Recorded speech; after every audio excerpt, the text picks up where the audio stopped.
Savitri answered Death. You have woven the ignorant mind into a screen. You are a sophist and take delight in the sorrow of the world. A lying reality is falsehood's crown, and a perverted truth her richest gem. Thou speakest truth, but truth that slays. I answer to thee with the truth that saves. The divine, a traveler made of matter's world, his starting point. God covered his face in matter. Infinity wore a boundless zero's form. Eternity became a blank spiritual past. The timeless took its ground in emptiness, so that the spirit might adventure into time. The spirit built a thought in nothingness. Matter was made the body of the bodiless, and slumbering life breathed in matter. Mind lay asleep in subconscious life and became active in conscious life. The waking mind gave rise to the thinker. Man became the reasoning animal. He measured the universe, opposed his fate, conquered and used the laws. He became master of his environment. Now he hopes to become a demigod. He now sees the vast descending might of God. O death, Savitri answered, of course, O death, thou lookest on an unfinished wood. It is not sure of its road, and therefore thou sayest, God is not, and all is vain. But man is an infant today.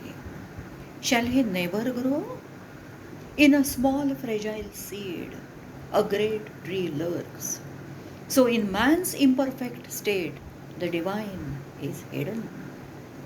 In God concealed, the world began to be. Tardily it travels towards manifest God. Our imperfection towards perfection toils. The infinite holds the finite in its arms. Time travels towards revealed eternity. We feel the presence of the divine in all. The sun is a blaze of his glory. The sky is his glory. The stars, the trees, the blue sea, the rivulet are all murmurs from infinitesimal dust. This vast universe is his play, and yet no play but the dim scheme of a transcendent wisdom, finding way to meet her Lord in the shadow and the night in the world. His knowledge he disguised as ignorance. His good he sowed in evil's monstrous bed, made error a door by which truth could enter in. His plant of bliss, watered with sorrow's tears. Through all the vicissitudes, man has moved towards the divine. All blundered and struggled towards the one divine. Man began with very imperfect idea of divinity, and there was plenty of mixtures of animality in his divinity. Wisdom, virtue, and other things have also failed to be without faults. Reason has sounded the shallow depths and caught small fish, but the great truths escape her as they live in the depths. Man's mortal vision peers with ignorant eyes. His knowledge leans on error. He worships false gods, or is a fanatic, or he doubts every truth he finds. A skeptic facing light with adamant no, or cynic stamping out God in man. In spite of all these, the light is there. It slowly grows. Then larger dawns arrive. Knowledge progresses in man. From beyond the mind, beyond mind, visionary sight, inspirations come to man. A spirit within hears the word to which our hearts were deaf. Thus all is raised to meet a dazzling sun. The mask of death has covered the eternal space, and the bliss that made the world has fallen asleep. It forgot itself completely and so death and ignorance govern the mortal world. The bliss is still there in nature, in the charm of the earth, though the divine inhabitant is veiled. It is the creatrix bliss that has become sorrow. She comes to our hearts and bodies and our lives, wearing a hard and cruel mask of pain. Man takes a perverse delight in suffering and grief. So much has man become ignorant that even saints and sages have dreaded this bliss, which is God's sweetest sign. Puritanical outlook has advocated the avoidance of pleasure, and yet every creature hunts for happiness. It works hard to have some fragment or some broken shard of bliss. Man sacrifices even eternity for a moment's bliss. A sweet delight supports all being. A hidden bliss is at the root of things. The objects of this universe are carved cups of world delight. The sun, the moon, the winds, the stars, the birds, the trees, flowers, all express this delight. Even in this labor and dolor of ignorance, in spite of death and evil circumstances, a joy to be persists. This joy pervades all actions of man, good or bad. There is a trust in tears and torture of broken hearts.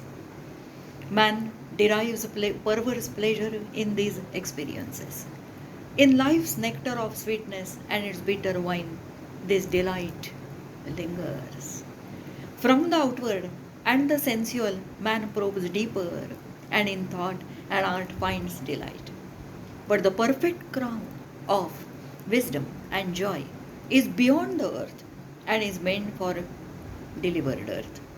Immortal bliss at last climbs to the summits of consciousness above mind, and there, like a great heaven bird on a motionless sea, is poised her winged ardor of creative joy on the still deep of the eternal peace. It is for this great delight that the world is created. For this, the Spirit descended into the inconscient. Our earth starts from mud and ends in sky. When the transfiguration comes, then all is new felt in God.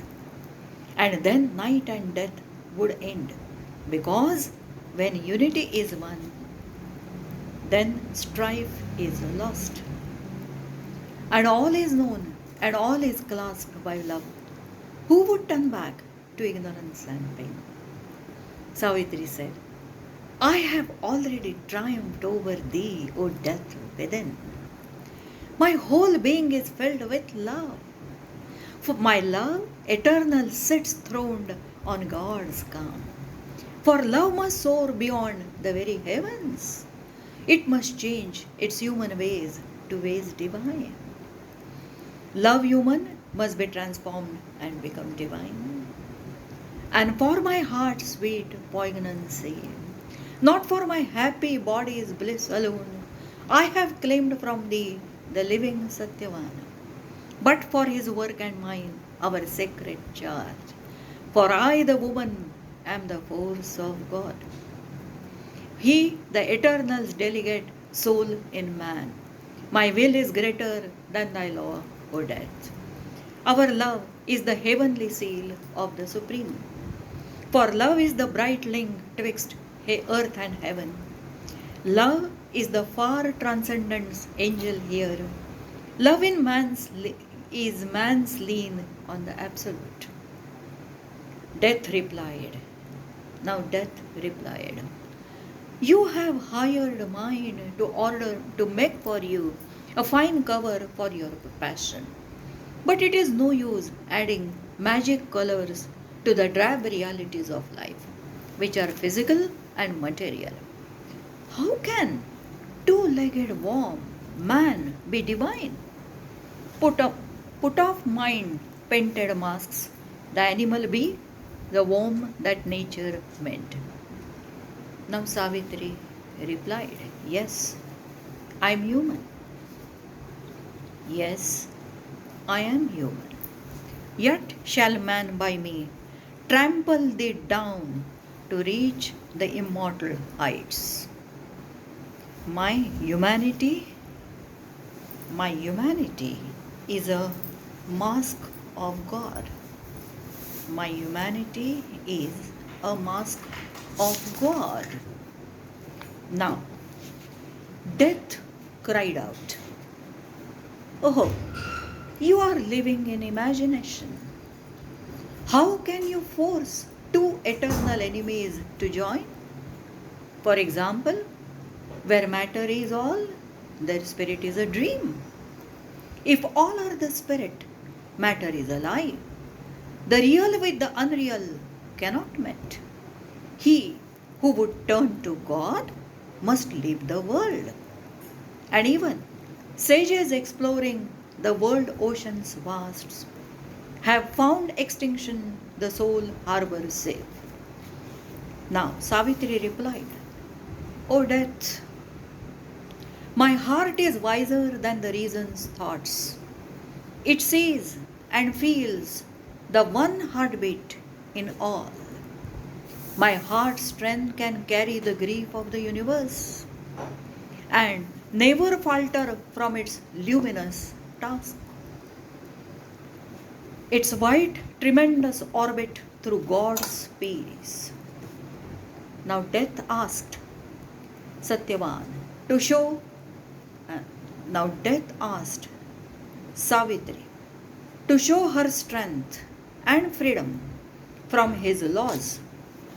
But Savitri answered she would find joys that were common to her and Satyavan. Death asked Savitri to demand anything for her own self, which he would grant. But restoration of Satyavan was against her laws. But Savitri insisted on her only choice. "Nothing I claim but Satyavan alone." Death then promised Savitri whatever once the living Satyavan desired in his heart for Savitri, that I gave. But Savitri refused the offer and also refused to return to earth. Death replied, "Do you think that all joys depend upon one man? One easily forgets grief in life and the object of love changes, like waves to a swimmer upon infinite seas." But Savitri insisted on her choice, which was the result of her feeling eternal truth in transient things. Death asked Savitri to return to earth and try. "You will soon find other men equally lovable. Mortal being cannot dwell glad alone. Satyavan will then become only a memory. That is life, a constant stream that never is the same." Now Savitri replied, "I and Satyavan have loved each other from eternity. The secrets of the gods are plain to me. You will not be able to deceive me. Everything, even life and death, is only fuel for my unceasing fire. I shall certainly reach the goal and get back Satyavan." Then her words spread into infinite space and became precursors of a future change in humanity. Savitri called back her thoughts and concentrated all her force wherein. The three journeyed onward, companioned by the glimmering mist. But everything began to flee faster before Savitri's clearness of the soul.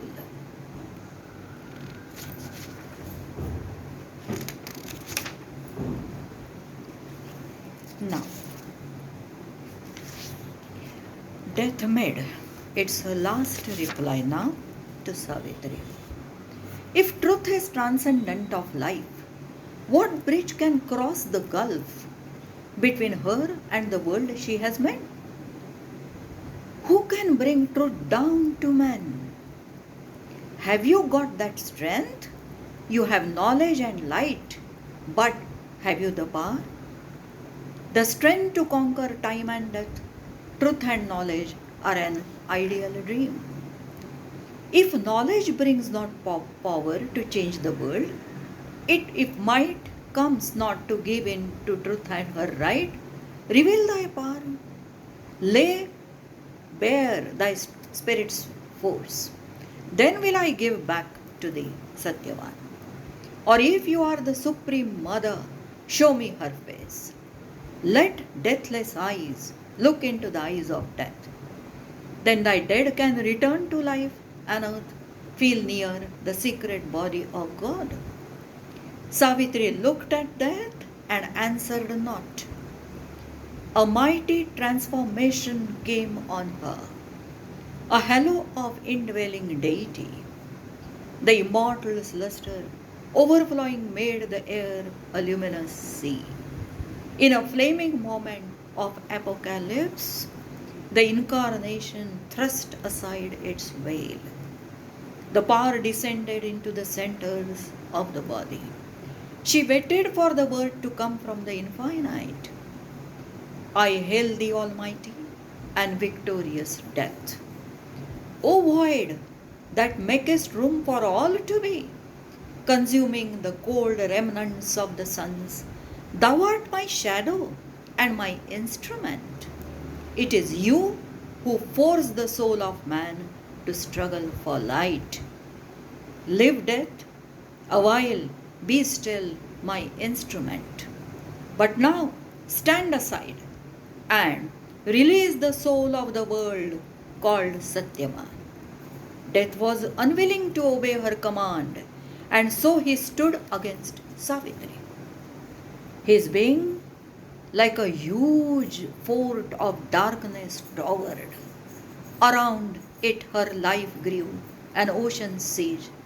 A while the shade survived. Then, a pressure of intolerable force weighed on his unbowed head and stubborn breast. Light like a burning tongue licked up his thoughts. He called to his strength, but it refused his call.